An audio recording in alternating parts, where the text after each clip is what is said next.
Hey, I'd like to welcome you to another episode of Mission Matters. My name is Adam Torres, and if you'd like to apply to be a guest in the show, just head on over to missionmatters.com and click on Be Our Guest to apply.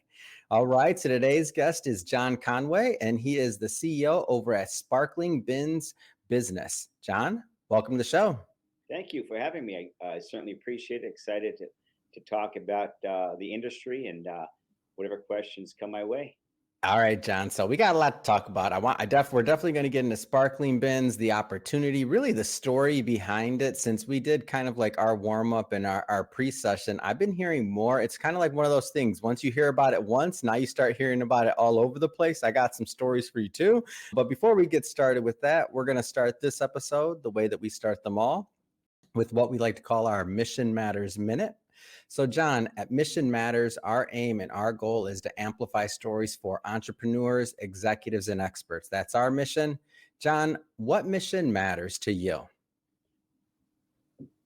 Helping entrepreneurs, right? So this is a very niche business. Being able to provide the most efficient uh, sanitizing trucks to clean dumpsters and trash bins in the industry and help entrepreneurs get into the business and help them get started with our turnkey package. Hmm. It's great. Love bringing mission-based entrepreneurs on the line to share, why they do what they do, how they're doing it, and really what we can all learn from that so we all grow together. So great to have you on. And I guess just to get us kicked off here, John, like sparkling bins, like how'd you come up with this idea? Like what sucked you into the industry? So I was working for a Fortune 100 company for 25 years. Mm-hmm. I got laid off during the housing market crash in 2009. I'd worked with them, same company, worked my way up the corporate ladder, did very well, relocated many times. And after 25 years, I got laid off, and I'm like, okay, I've always had this desire to own my own business. They might be my own boss. Having worked for corporate America, having to report numbers weekly and daily to corporate in terms of, I was done with that. So Mm-hmm. I didn't know what business I wanted to get into, and it happened by accident. My wife was chasing after me 2 days before us hosting a Fourth of July party, saying we had three trash bins full of maggots and I had to clean them. And my response to her was, trash bins are meant to be dirty. We just put them on the side of the house. And she said, no, you Yeah. get it. And she's more of a clean freak than I am. So fast forward, I probably used 150 gallons of water from a garden hose, bleach, pine sol, and I was cleaning those trash bins, and all that gunk was going down the storm drains, which we know is Oh, illegal. And fast forward, I go inside, take a shower because I was filthy, and started Google searching online to find chemicals to prevent maggots, and to find out that there were some sites popping up over in Europe. So this mm, concept started 45 years ago in Europe. And I'm like, so I'm trying to Google search a company in Miami to come clean my bins. yeah. What? So I said, bingo, this is a niche business. If people are paying this back, 14 years ago now, Mm-hmm. they're paying $5 to have their bins cleaned. I would do it in a heartbeat. Yeah. So I didn't even tell my wife, I traded my car in, I bought a pickup truck, found a welder, and a month later I was out there cleaning trash bins. So Really? Wow. I So was so first off, your wife got you into the business, it sounds like. And what'd she say when you were like, all right, we're out here, we're gonna clean bins? Like, what was she thinking? She's like, great. Was she at first like, okay, maybe I shouldn't have asked him to do this? Or like, how did that go? no, so I mean, like I am a lot more of a risk taker. She's very conservative. So to be Mhm. honest with you, I didn't even tell her I was getting into the business. I went in, traded my car in, bought a truck. She came home from having her nails done and said to me, "What's that truck doing in our driveway?" I said, "I just found a welder. We're gonna look at the systems over in Europe where it started 45 years ago, and Mhm. we're gonna start cleaning trash bins." And at first, she thought I was crazy, but soon after, after the first 3 or 4 weeks, she said, "I know that you've got a lot of passion for what Yeah. you do, and that you're going to give this 100%." So it became very supportive. This is a local Mhm. family-owned business for 14 years, and we've had a lot of people say to me, "What a great idea! Yeah. What a great concept!" Yes, it's In free. retrospect, though, right? In retrospect, right? In the beginning, it's like, when you're first getting started, like, because you said it was new to the area. So, what was that like getting? I mean, what every entrepreneur struggles with, like getting that first customer, other than yourself, of course, because your wife had you hired. But other than that, Oh yeah. what was that like? So I was probably the first to bring the concept over to the US, and I can tell you Mm, that I made a lot of mistakes our first year. The biggest challenge we have with this industry is if you need a landscaper, a pest control company, or pool service company, you know where to find one. Most mhm, people are not out there Google searching trash bin cleaning. So my first year, I made a lot of mistakes in terms of cleaning bins at 10 o'clock in the morning versus at 5 o'clock in the evening when people were coming home from work. That's exposure you're going to get to help you scale a lot faster. mm, So it took a lot of doing things the wrong way to finally figure out. My truck was a moving billboard, putting my truck in parades with two bins in the back of my hopper with the steam coming out. I drive my kids to school in the morning, and they were embarrassed as heck. But I get 4 or 5 calls from moms saying, "What a great yeah. concept! You steam clean bins. So sign me up." That's their college education right there, right? Come on. Yeah. What a great story. And so as you're growing this business, like I still want to keep it in the early days a little bit longer, because the reason I want to do that too is there's other entrepreneurs that are going through it right now, right? It's easy to look at your business where it's at right now and say, oh my gosh, like you were first and you had this advantage or that advantage, which again, that's like one of those things that's easier to look at. But in those early days, like, so you're selling your business, are you doing B2B in the beginning, or are you doing B2C? Like, what does that piece of it look like? Are you going after the corporate accounts, or just are the community? Yeah, I mean, it's all B to C. Yeah. Yeah, it's all B to C, and certainly it was more so I had to find clients. They're not going to find me because they don't know the service even exists. Yeah. So it was Yeah. a matter. We did a lot of creative stuff in terms of putting our trucks in these different trade shows and just driving Hmm. around. Every time I went to Costco or Home Depot, I put two bins in the back of my truck and I drive it around, and that was a moving billboard. That's what got the attention. And I soon realized that to grow this business and to scale it a lot faster, you have to keep your routes as tight as possible. Mm. Trying to cover an entire county of 4.5 million people with one truck. And Yeah. I soon found out that wasn't the answer. So I focused on an area of 10,000 homes and Mm. started cleaning bins late in the afternoon. And that's how I started to scale. Okay, let's get a Hmm. truck number two. And then, of course, the manufacturing side kind of happened, you know, as I was posting videos to YouTube, people were calling me saying, "Can you build me a truck?" Hmm. Sure, why not?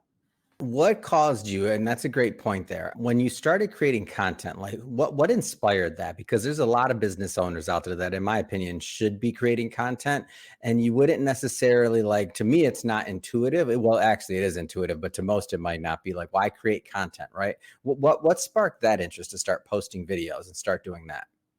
Well, yeah, I mean, so certainly posting videos to raise the awareness. I started posting things on Facebook. Facebook was becoming very popular. This was now back Hmm. in 2010. And as I was posting content more so for people that were following my group or my Yeah. page to say that, you know, there's a bin washing company in Miami. And then from there, people were, seeing my videos and Hmm. it, the actual posting was really to gain attraction and to really try to educate the consumer that the service existed. Mm.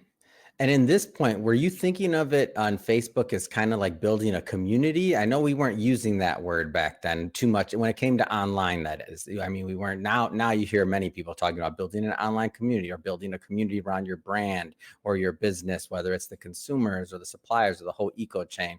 Were you kind of thinking along that line of building a community, or was it like, hey, we're just going to create content to inform? I'm just curious where your head was at. Yeah, so up front, it was more so the content, and Yeah. then from there, it evolved into we have many different Facebook groups that are geared towards this industry.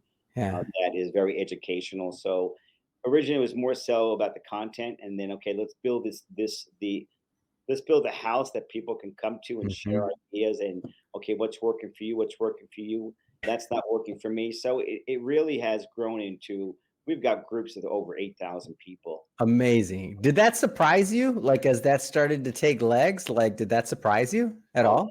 yeah, I mean, I would say that every time you talk to someone, they're saying, "Wow, why not think about this? This is a great idea." And I think as it became more and more popular, more Hmm. and more people wanted to follow these groups to learn more about the industry, and that really Yeah. helps people understand, is this the right business for them? Mm. We talk about transparency and being upfront.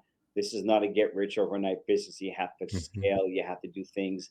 And when you're buying from Sparkling Beans, we give you an onboarding marketing call that talks to you about all the things that worked for us and the things that Yeah. didn't work for us, because we want to make sure you scale a lot faster than we did. Hmm. And so let's talk about that transition. So you're I should say the addition, because you're still, you're still helping clients one on one, but at some point you're building this community, you're building this and you have this traction, and now you're also educating, and now people are like, "Hey, can you get me a truck, man? I want in." Like, what was that like, taking on those first, like, "Okay, we'll do it." Yeah, I mean, it's funny because I go back and I talk to my daughter and to my wife and to Yeah. my son back in the day when people would fly in to meet with me. They come to my house, and Yeah. that was my home. We'd have lunch and talk about that, and that was great because I really enjoyed helping people get into this industry, and it's come a long way in terms of where we used to do training in our front yard of our house. you know Mm. that was way back in the day, as people were kind of learning about this. But I can tell you that the first year was kind of slow, and then I started doing some advertising on YouTube and what have you, and of Yeah. course SEO helped us out a great deal. So we've helped start over 800 companies in 46 different states. Hmm. It's been a great run. I mean, it's fun to work for yourself, your family, and not have to report into your boss every single day. So yeah. And one of the things that you did as you're building the company is talk to me about the technology and like patenting and just kind of like that process you went through, because since you were, I mean, you kind of systematically created this so that, you're not only obviously you're helping yourself, but as you get other trucks out there and other things, like, you're constantly improving. Talk to me about like the technology and what that looks like. Yes. So we have 6 patents already approved. We have 2 patents pending, and certainly I have a group of our top clients that we meet on a regular basis to talk about efficiency. What do we Hmm. need to do? So it's not only John Conway; it's a group of people. Yep. I try and surround myself with people that are smarter than I am, and we have come a long way in terms of we have the most efficient cleaning system in the industry. We have Mhm. patents that protect that, and it just when you're adding something that's more efficient, that means that you're able to clean a lot more trash bins and make a lot more money Mhm. and save on a lot of overhead. Hmm. And so looking at your overall career as an entrepreneur and as a and creating this portfolio of businesses that you hold in these different business lines, like, what's next? What's your vision for Sparkling Bins, like, long term? What's the big vision?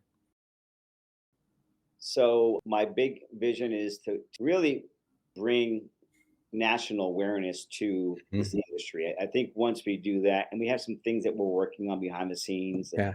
a national spokesperson, once that really kind of national exposure, I think it's going to help every single person out there that's doing this by getting Mm. more clients and having to buy more trucks. But my long-term vision, when I retire, if I retire, whatever it is that you know every We're five not gonna let you retire, first off, John, but continue. every 5,000 miles, you have to change the oil in your car, right? You have to change Mm. the AC filter every month or every 2 or 3 months. I'm not sure my wife does it. You have to do, wash your windows every so often, clean your house every so often. And guess what? You have to have your trash bins cleaned every month. So I, I'm trying to make it as common as having your oil change in your car, change Mm. the filter in your AC. Yeah. That's really going to come more so with more national exposure. Yeah. I think when COVID hit us, this business Mm. exploded tremendously. Why do you think that was, by the way? I'm just curious how why it exploded. Was it because people were home more and they're like, "Oh, wait a minute, I don't." Yes. So there was 2 things. I do remember the first month of COVID. I didn't know how this would impact our business, Yeah. and then we found out that pressure washing was essential, so we didn't have to shut down. Right. So Mm. so with people working from home, the exposure of people seeing our trucks was a lot greater. Oh, that makes sense. That Okay. They're working from home. A lot of people were actually converting their, let's say, their garage into a workout room or a Yeah. gym or an office. And they didn't want that smelly trash can in there anymore. They're like, man, we want. Yeah, they're on their treadmill and they smell that bin, and of course, and we kind of focus on areas that people have to put their bins in their garage, like these. So I think with COVID, the exposure of germs and bacteria really helped. I mean, Mhm. I remember getting probably 10 phone calls from clients saying, "John, I need a second truck like right away." Like that's Mm. how it just really took this business and exploded. It really did. Now, from the business opportunity side, like somebody that's looking at getting into the business, and you mentioned before that you have trucks, that you do sell trucks, and you do help other people get into the business. Like, what does that look like? Number one, and number two, what kind of entrepreneurs do you find are normally kind of the right fit for this? You mentioned it's a long term play. Yeah, so obviously we try to be as transparent as possible with our clients. Mhm. We get phone calls and they'll say, "Listen, I'm going to quit my daytime job to do this." I'm like, "Okay, do you have any passive income coming in?" Yeah. No. Well, this is not a right fit for you. So we try to screen people to make sure that we're setting proper expectations. Mm. I can tell you that the most successful people are those that have other have owned other businesses before. Yeah. Have a they have maybe a landscaping business, a pressure washing business, Yep. pest control business. So, Also, they might even have like complementary clients that they already have or oh, client list. exactly. So that makes a lot of sense. Yeah. So Hmm. it's more so people that are in the home service business already. This is just an add-on to that. So those are the Ah. entrepreneurs that we're trying to attract because they've already run a business. They have a client list of 3 or 4 thousand clients that they Hmm. can reach out to, and those are the clients that really are able to grow and scale and order a truck every single spring. That's interesting and grow year over year, huh? Yeah, I get it. That makes a lot of sense. And as their neighbors see it, and then it spreads. Just like I guess I'm from the Midwest originally, and I think about like when I would see like a snowplow. You see the new snowplow guy or whatever, and you're like, you see somebody else, and you're out there doing it yourself, and then your neighbor maybe didn't. And I'm thinking about when I'm a kid, and my dad has me out there, right? And I just be looking at that other one like, man, why not? So at some point you're like, I don't want to push this plow myself. How much is this guy? Okay, it's worth it. I'm in. So I feel like that in a different way. It's like you see somebody come, your beautiful truck comes, cleans the trash, everything else. The guy's out there cleaning his trash by hand or with some brush. And he's like, man, what am I doing? Let me pay for this thing. Yeah. Am I off? No. So that you're 100% correct in that in regard. So that's why if you talk to my drivers, they'll tell you that they pick up probably about 10 to 15 new clients on location as they're cleaning bins. A neighbor Yep. comes home saying, "What's my neighbor doing now? Keeping up with the Joneses." Okay, let's stop. Okay, if they're doing that, I'm going to do it as well. So what you find, Adam, over time is that you may have one client on that one street, and then 6 months later, there's 20 people because people are seeing you. That's why we tell Yeah. clients when you first start. And it compounds, right? Because then you're there and then you're there more often. And now it's like, oh, this person, this person, this person. You're like, why are we not using that yet? Yeah, I mean, that, and we also encourage to offer a client referral program. So for every Hmm. client they refer over to us, give them a free cleaning. And Hmm. uh, I'd say at least 20% of our new clients come from referrals. And there's no need to convince them because the person who had their bin cleaned already is convincing them, Yeah. I'm going to call my sister, my father-in-law. They're going to love the service. So that really helps us out as well. Uh, I want to circle back to some of the content being created because I understand your daughter Victoria hosts a podcast. I'm a big fan of promoting and other podcasters as well. Trash Chatter, talk to me about that. It's an amazing idea. So, a funny story. I went to go visit my son up in New Jersey, and he said to Mhm. me, this is about 2.5 years ago. He says, "Dad, have you ever watched the Joe Rogan podcast?" I'm like, "Who's Joe Rogan and what the heck's a podcast?" So he actually went onto YouTube TV and pulled up a podcast. He was interviewing Elon Musk. I'm like, wow, this is pretty cool. The guy's in a t-shirt. He Yeah. he's casual and smoking a cigar. And I mean, wow, this is pretty cool. And my son said, Dad, he makes a lot of money. He makes a lot of money. So I looked at Victoria, said, let's start a podcast about the bin washing industry. So we called it Trash. We actually tried getting Trash Talk, but that was already trademarked. So Yeah, that makes sense. That makes sense that yeah. would be. Mhm. So I mean, we have over 50 episodes out there, and Wow. we have over 8 to 12,000 views. So we do encourage entrepreneurs as they're looking into this business to go out Hmm. there and spend. It's on YouTube, it's on Spotify, it's on Apple Music, Yeah. and I've had clients say, I've listened to every single one of your podcasts, and it's really helped me prepare myself a lot better into getting into this industry. So the podcast is really meant to help people make a decision. Is Mm. this the right business for them? What do they need to do to prepare themselves? And hearing it not from us, but hearing it from other people that Yeah. have one truck, that have 12 trucks in their fleet, uh, Yeah. people that are just getting started. So it's been very educational. It's been a great hit. It has. Mm.